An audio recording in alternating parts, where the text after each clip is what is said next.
So you have two options today. You get married today, or you receive 50 million to expand the house. Which one are you going to pick? I'll go with the money. You being single is by choice or just by the market conditions? If I want to get married next weekend, I think I have people around that could. So which one is going to happen first, your marriage or be out to 10.0? Ha! 10.0. Welcome to Offkey Conversations. Let's get tuned in. Hello everyone, I'm HYBEE and welcome to Offkey Conversations. My guest today is a man who spends his weekend traveling across Nigeria, visiting historical sites and listening to stories from centuries ago, and somehow still finds no time to find love. He's the co-founder of Back to the Roots, BRT, a movement that takes people on affordable tours to explore Yoruba history and culture. He's also a travel consultant, a former journalist, and one of the few people who is willing to go into the bush for fun. Please welcome my guest, Mr. Olamide Olowo. Not a former journalist, it's nice to be on the show, HYBEE. Thank you for coming. Thank you. So let's get into the most important question for today. Okay. So you have two options today. Okay. You get married today, or you receive 50 million to expand the house. Which one are you going to pick? Get married today or 50 million? Naira or dollars? 50 million Naira or 50 million dollars? Anyone you're comfortable with, 50 million. I'll go with the money. Can't marry Patrick, can't marry Peter, can't marry. To expand the house. Yes. So if you get the opportunity, at your age, if you get the opportunity to get How married old am today, I? I'm still very young. Think about your life. Yeah, I'm still very, very young. So I think I still have a lot of years ahead if I decide to get married. So marriage is not something one would dive into. So right now, like I'm just saying, I'll take that 50 million to expand the house. So it will have led me to my second question. If you being single is by choice or just by the market conditions? No, I think it's by choice. Yeah, it's by choice. If I want to get married next weekend, I think I have people around that could Just talk to. Yeah. So you can just pick your phone. Trust me. Madam, There are let's get married next There are week. good women out there. There are good ladies out there. So maybe still being single is just by choice. And like I said, I'm still very young. So let's say you get married today. What has the lady done? You get my question, right? Yes. Number one is peaceful. If you can give me peace, then you've given me the ultimate thing. Because there are a lot of people out there, even though people might not want to admit it, but trust me, there are some marriages that don't have peace. But if I can get that guarantee that you're definitely going to give me peace, trust me, I'm game. Yeah. Okay, so you're in BRT, you've done BRT 4.0 recently, have you? Yes, definitely. 4.0. So which one is going to happen first, your marriage or BRT 10.0? Definitely marriage. Definitely. I mean, our tour is twice in a year, so 2 editions in a year. And So as at 10.0. now, we are in 4.0, so that means... Next 3 years. No. I think I'll be getting married soon. Yeah. Soon. So I can't get to 10.0. Maybe before 6.0. No. 6.0, that is... 6.0, yeah. 6.0 will be... We're definitely having 5.0 this year. So 6.0... 6.0 is next year. So I think by next year I should be married. Congrats in advance. So, speaking of BRT, for those hearing for the first time, can you just give us a brief history and explanation of BRT and how the idea came about? BRT means it's an acronym for Back to the Roots, and the idea actually started, I think, 3 years ago, and it started at the Beautiful Nubia concert. Yeah, started at Beautiful Nubia concert. You know, when we go to the concert, definitely you enjoy the music, you learn, you unlearn, and also it's have a way to connect you back to your roots. And before then, I've been a traveler right from my master's days at Igboora University. I've been a traveler of history, wanting to know and wanting to get to the root of how things come into place, especially things people might have forgotten. So, but I've been able to travel across, and I just feel, okay, how about if I can have these trips with people of like minds? So that was where I met Mama Olayemi. She's supposed to be here because we are she's the co-founder as well. So we met at the Beautiful Nubia concert in Lagos, and I just shared the idea with her that and I have this idea, but I don't have the flair, I don't have the energy to start talking to people and everything. She was like, okay, why not? let's just do this. And that was what prompted the first BLT 1.0 in Osun State, in 2024. So that was our first inception when we went with the likes of Tiana, which I literally shared the idea with, but engineer is always busy. So Mama brought the energy, she cooked it up, and that was what brought BLT into life ever since 2024 November. So that was our first tour, the tour of Osun, where we visited the Igboora temple. We also checked the Moremi statue. Then we visited the Ayekunuba waterfall. Yes. So I'm trying to say that without Mama now, Trust me. will have. Trust me. So that means Mama should be the one I'm interviewing. But I believe she's here in spirit, and I love her to be here as well. Okay, so thank you, Mama. Thank you so much, Madam Olayemi Apetu. Thank you. Without you, BLT would have come into life. So from BLT 1.0 to 4.0, how has the journey been? How has the reception been? Well, it's been fun. It's been adventurous. I love to use that word adventurous because every trip back to back has always been tough. The planning, in fact, caused a lot of fights. We put a lot of energy into it, and it's been fun. Trust me, it's been fun, and the adventurous part of it is something that lingers in our memory to the end of life. Yes.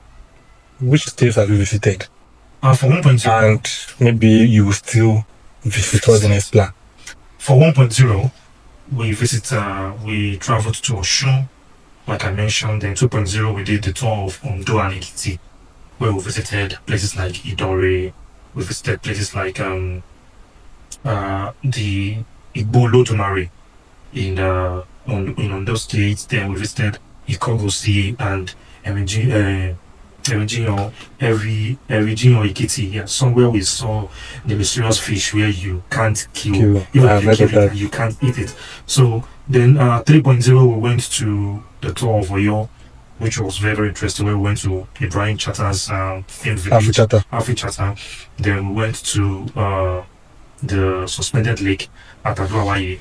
Then we visited, we spent a few days in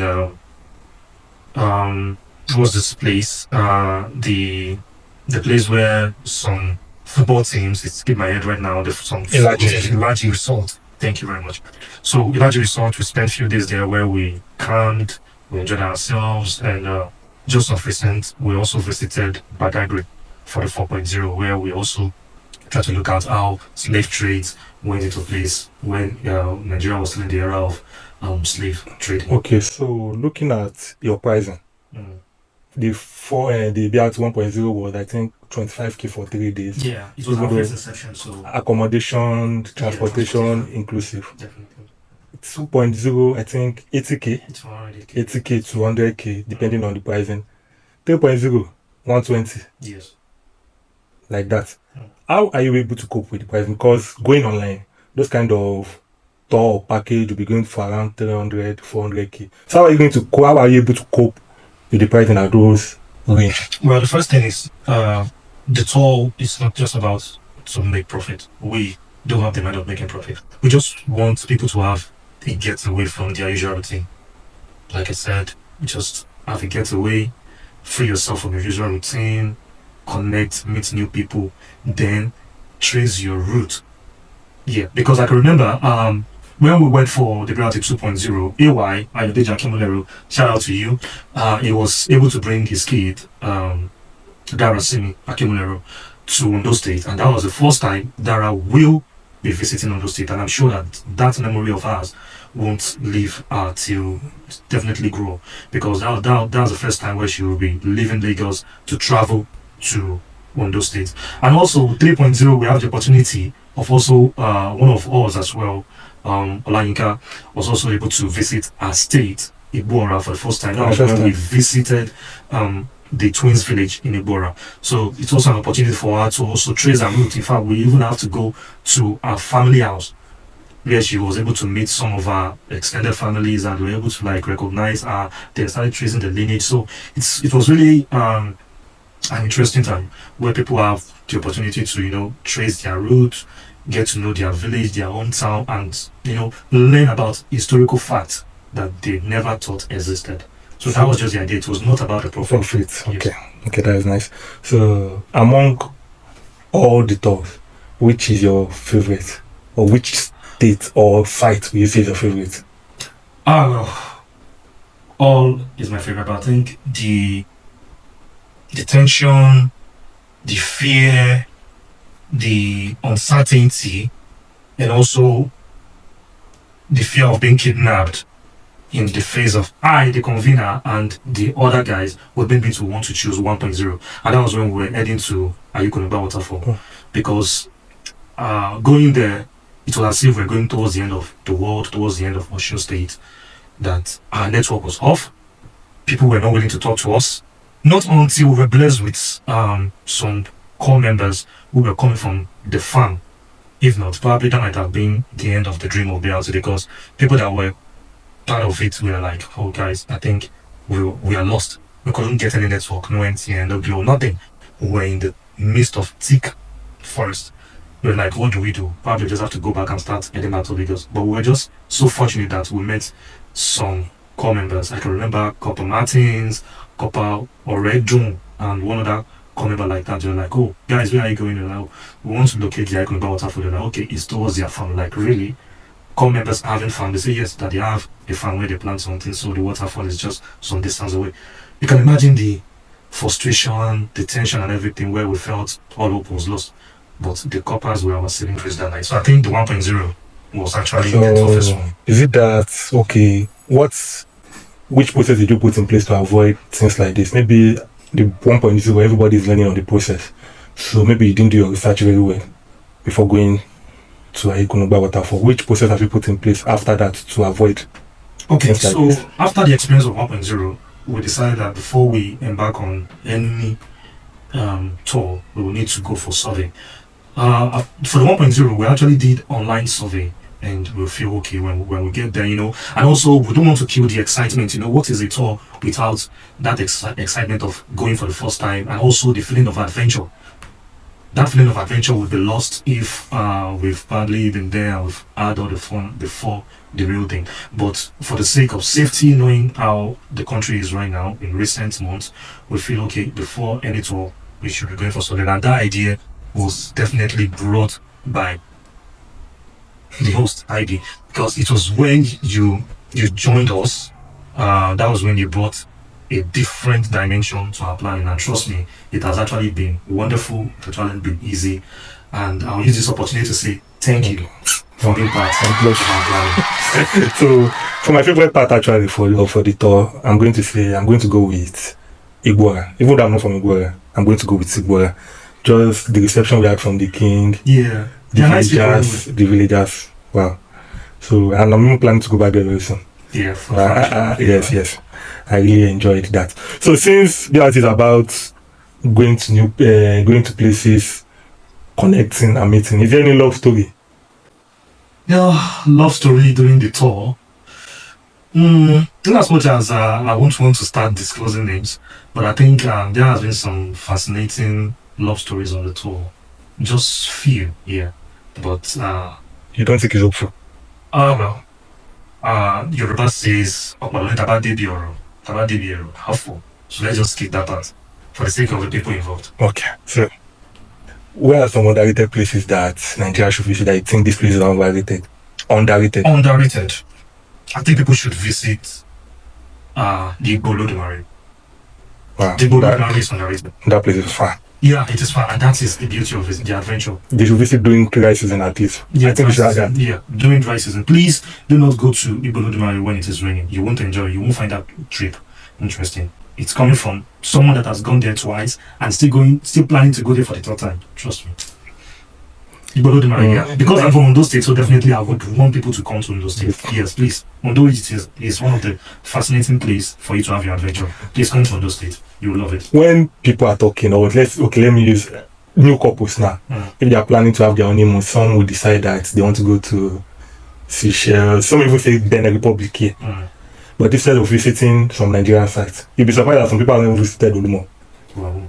I'm just trying to put that in context. That said, why do you think Nigerians would prefer exploring abroad than visiting Nigerian historical sites? Well, number one, I think people prefer to go to abroad because of some of the things they've been seeing online. There are a lot of adverts about wonderful places with they can visit abroad. And I think we are not talking about our own enough.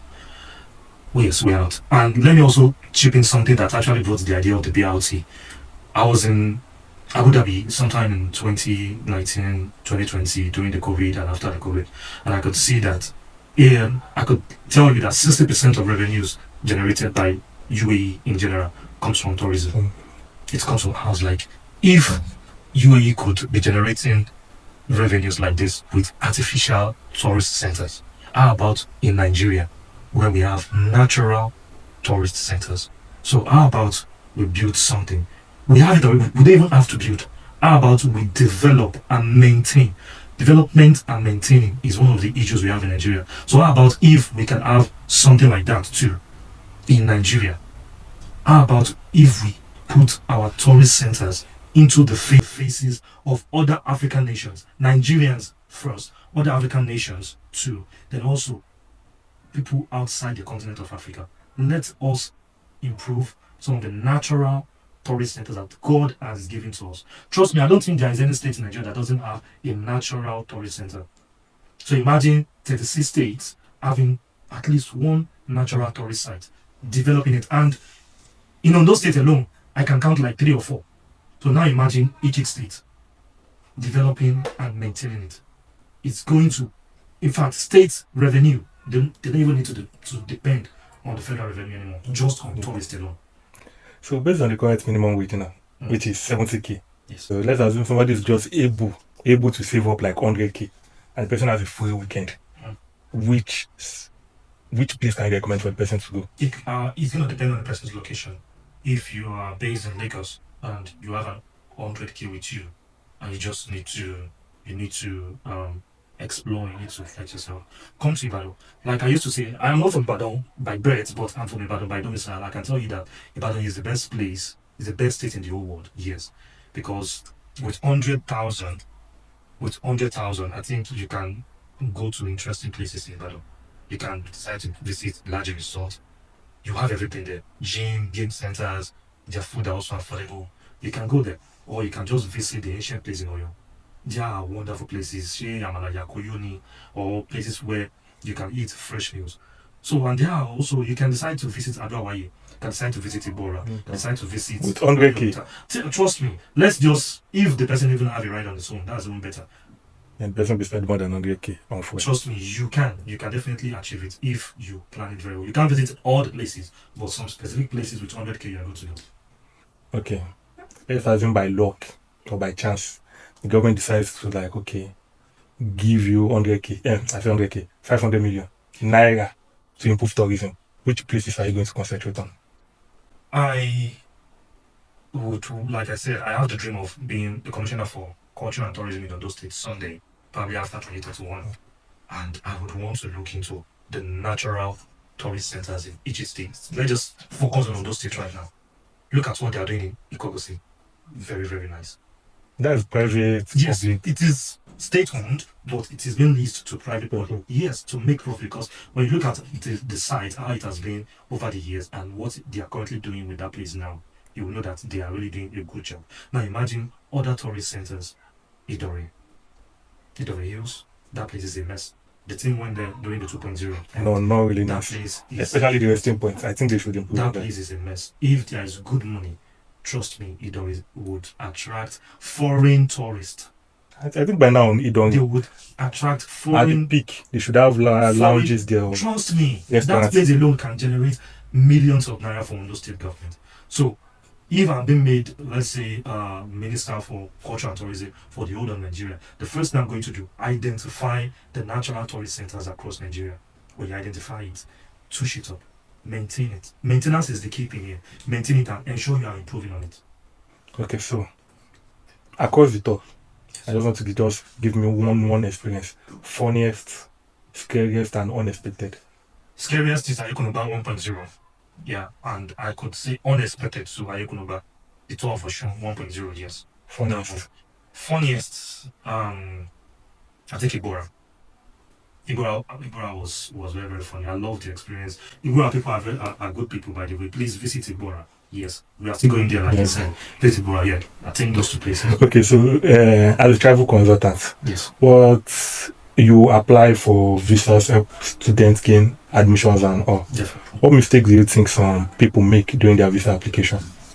Student makes a lot of mistakes when working on their visa application. I think the most common ones are their proof of funds. Proof of fund is one key element that can make or mar your application. So some people don't calculate their proof of funds very well before submitting the application. So at the end of the day, they get denied. I think that is the After most spending common. on the, and there's no refund. Definitely, there are no refunds except for Embassy of Japan. I think that refunds your visa fee. All other embassies don't refund your visa fees. So ensure you calculate your. I think the visa fee should be the list of the person's expenses. Because Yeah, the person has spent other costs. If they are going for student visa, you have to the stress of paying deposit, stress of paying. If it's UK IHS, you know how much IHS is? Over £1,000. I think the visa fee should be the list. Yeah, that's just a common mistake that applicants make when working on their visa application. During application, Yeah. you will have come across different applicants with different personalities. Among them, can you tell us like a special case? Special case, I mean, like a funny case. I'd be wondering that, and this person wants to travel. Okay, let me give you one. For example, I'm also in the field.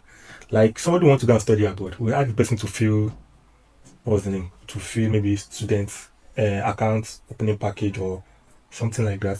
Person will be sending back that I don't know what to fill. I don't know what to fill. You'll not be wondering. Then why? So just tell us like a special case. Well, I think even now that most embassies are being strict, but there is a particular country where the visa application was a bit stress-free some years ago. And when I was working on that application, and I was meant to train the students, and the funniest thing that the student doesn't even know the name of the course he wants to go and study, and you are going on a student visa. Wow. That's the most funniest thing. You have your offer letter with you, you have your certificates, your BSc certificate and everything, and you are being asked, okay, in case you are being called for interview, what is the name of the course you are going to the UK to study? The student doesn't know. That was the funniest thing I've ever seen in my life. It's the funniest to date. What can we say? Trust me, we've packaged we've met a whole lot of students in this line of business. Okay. So, in as much as we want to develop our country, definitely there will always be migration. We can't stop that. We can't deny the fact. Which countries are the easiest for Nigeria to migrate to currently? Currently, to the student routes, I think UK should still be. Now, Okay, with all the restrictions and everything. trust me, if your documents are complete, genuine, and okay, I think you still have the best bet going into the UK than any other country right now. So, you just said through the student route. That means is it that going outside the country, student route is like the easiest? It's the fastest. But I know it's the most expensive actually. Definitely. So it's the fastest. It's the fastest as well. If you have a timeline to live in Nigeria, then student route is your best bet. Okay. So what advice do you give somebody going to study outside the country? Be prepared. Just that. Financially, mentally. People actually focus more on the financial aspect of relocating abroad for study, but nobody prepares you about the loneliness, about the change of environment, new weather, time zone. If you're in the UK, it's too fair. But imagine living from here to Asia, living from here to Canada, but nobody prepares you about the loneliness you're going to face right there. Trust me, that part is the scariest. I mean, there, so I know how it is. Okay. You are still a journalist, right? Trust me. But even though you are not, Freelancing. you are still freelancing. Sport journalism. Because since I met you, Yeah, journalism is a different one entirely. But if, as a believer, you want to really make it in that world, and then you need to have connect. If you don't have connect, then you need to start, putting your hands in something that might not really work with your belief. So that's why I had to take a step back and just be on a freelance mode when it comes to journalism. dead or alive, who would you love to interview? Dead or alive? I think I would have loved to interview my goat in music, and that's the late Dr. Orlando Olowo. I'd have loved to have the one interview with him like this, yes. Okay, that's nice. So what next will be out here? What next for BLT? BLT 5.0 definitely is going to be in November. We are still on the crossroad. I still need to have a meeting with Mama Olayemi to know, because the state of insecurity right now is one headache we're having. So we'll definitely have our 5.0 come November this year. The venue, we don't know for now. Venue, don't know for now. Okay. Viewers should watch out for BLT 5.0. And actually, it's very affordable. Very, very affordable compared to other packages you are going to see online. So thank you for joining us. Mr. Olamide Olowo, we wish to have you next time. Thank you so much. I really appreciate this. Thank you. Thanks to the Offkey conversation crew, and I hope to be here again another time. Thank you so much. So thank you everyone for joining. So we'll see you next time. Bye.